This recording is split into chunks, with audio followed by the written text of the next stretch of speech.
નમસ્કાર વિદ્યાર્થી મિત્રો, ધોરણ 11 commerce Gujarati medium subject BA, જેમાં આપણે 9મા ચેપ્ટરની અંદર જોઈ રહ્યા છીએ તફાવતો. ખાતાવાળી દુકાન, સંકળાયેલી દુકાન, આ બંને ટૉપિક મેં સમજાયેલા છે અગાઉ. તે ઉપરાંત બીજો એક તફાવત છે જેમાં છૂટક વેપારી અને જથ્થાબંધ વેપારી. તો આ તફાવત સમજવાનો પ્રયત્ન કરીશું. પહેલાં ખાતાવાળી દુકાન અને સંકળાયેલી દુકાન જોઈએ. તો હેતુ જોઈએ તો ગ્રાહકોને અનેક પ્રકારની વસ્તુઓ અને સગવડતા એક જ સ્થળે મળી રહેતી હોય છે. સંકળાયેલી દુકાનમાં લોકો રહેઠાણની મતલબ રહેણાંક વિસ્તારની નજીક તેમજ જીવન જરૂરિયાતની વસ્તુનું વેચાણ પૂરી પાડવામાં આવતી હોય છે.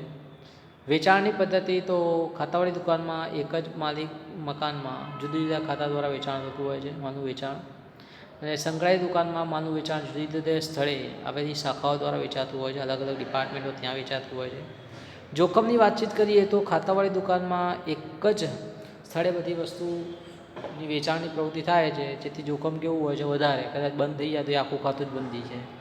જ્યાં સંકળાયેલી દુકાન તો શું અલગ અલગ જગ્યાએ હોય, કદાચ એક જગ્યાએ બંધ થાય બાકી બધી જગ્યાએ ચાલુ રહે ને, એટલે પ્રવૃત્તિની દ્રષ્ટિએ ત્યાં જુદા જુદા સ્થળે માલનું શાક પર વેચાણ થતું, એટલે જોખમ કેવું હોય છે ઓછું. વધારે જોખમ ક્યાં હોય છે? ખાતાવાળીમાં. સંકળાયેલી દુકાનમાં ઓછું હોય છે. વેચાણની પદ્ધતિ આપણે કહીએ તો એક જ મકાન દ્વારા ખાતા પાડી વેચાય છે, ત્યાં આગળ અલગ અલગ સ્થળે વેચાતું હોય છે. માલનું વેચાણ તો કે ગ્રાહકને માલનું વેચાણ રોકડે કે હપ્તા ખરીદ પદ્ધતિ, એટલે કે ઉધાર પણ તમે માલ આપી શકો છો, પણ મોટાભાગે રોકડે વ્યવહાર થઈ શકતો હોય છે. એના પછી આપણે સામે જોઈએ સંકળાયેલી દુકાનમાં, તો ગ્રાહકને માલનું વેચાણ માત્ર રોકડેથી જ થાય છે. કઈ દુકાનમાં? સંકળાયેલી દુકાનમાં કેશમાં જ વેચાણ થાય છે, રોકડેથી જ થાય છે. જ્યારે આપણે કહી શકીએ ખાતાવાળી દુકાનમાં રોકડેથી વેચાણ થતું નથી. ગ્રાહકને પસંદગીની તક, તો ખાતાવાળી દુકાનોમાં અનેક પ્રકારની વસ્તુનું વેચાણ કરવામાં આવતું હોવાથી પસંદગીની વિશાળ તક મળે છે. ઓપ્શન મળે છે કે તમે આ તે ખરીદી શકો, તે ખરીદી શકો, આવા ઓપ્શન મળતા હોય છે.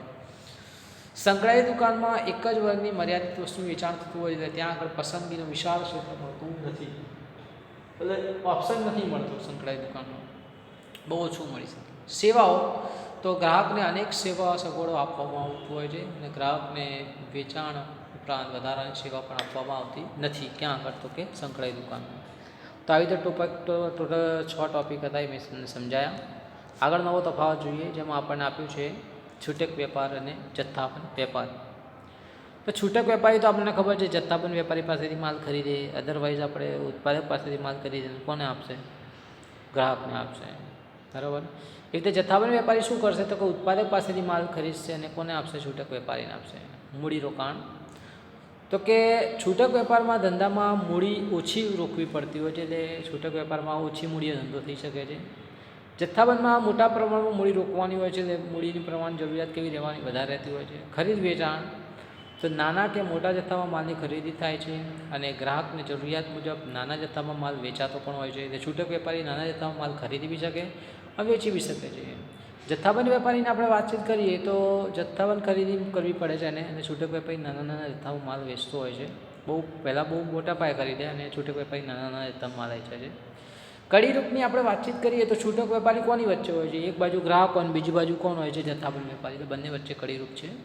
તો છૂટક વેપારી ગ્રાહક અને જથ્થાબંધ વેપારી વચ્ચે કડીરૂપ સમાન છે. જે જથ્થાબંધ વેપારી છૂટક વેપારી અને ઉત્પાદક, એટલે ઉત્પાદક પાસેથી માલ ખરીદે અને છૂટક વેપારીને આપે, એટલે બંને વચ્ચે કોણ આવે છે? જથ્થાબંધ વેપારી છે. વસ્તુઓનું વેચાણ આપણે વાતચીત કરીએ તો એમાં ટોપિક આપણને આપે છે કે વિવિધ ઉત્પાદકો અને જથ્થાબંધ વેપારી વિવિધ પ્રકારની વસ્તુઓનું વેચાણ કરતા હોય છે. અલગ ઉત્પાદકો હોય છે, જથ્થાબંધ વેપારીઓ જે માલનું વેચાણ કરતા હોય છે. પેલી બાજુ લખ્યું છે કે એકાદ બે મર્યાદિત ઉત્પાદકો વિવિધતાવાળી વસ્તુનું વેચાણ કરતા હોય છે. વેપારીઓની સંખ્યા, તો છૂટક વેપારીની સંખ્યા કેવી છે? વધુ હોય છે, અને જથ્થાબંધની વેપારીની સંખ્યા કેવી હોય છે? ઓછી હોય છે. ભાવ, તો છૂટક વેપારી પાસે ભાવ ઊંચો હોતો હોય છે, અને જથ્થાબંધ વેપારી પાસે ભાવ નીચા રહેતા હોય છે. તો મિત્રો, અહીંયા આગળ આ તફાવત પણ મેં તમને સમજાવ્યો. ફરીવાર રિપીટ કરી દઉં છું. છૂટક વેપારી અને જથ્થાબંધ વેપારી, તો મૂડી રોકાણ ઓછી કરવી પડે, પહેલાં વધારે કરવી પડશે. ખરીદ વેચાણ, તો અહીંયા આગળ જથ્થાબંધ પાસે માલ ખરીદીને આપશે કોને? તો કે ગ્રાહકને. પેલી બાજુ ઉત્પાદક પાસે માલ ખરીદીને કોણ આપશે? છૂટક વેપારીને. વિતરણની કડી, તો અહીંયા આગળ જથ્થાબંધ વેપારી અને બીજું કીધું કે ગ્રાહક વચ્ચે કડીરૂપ છે.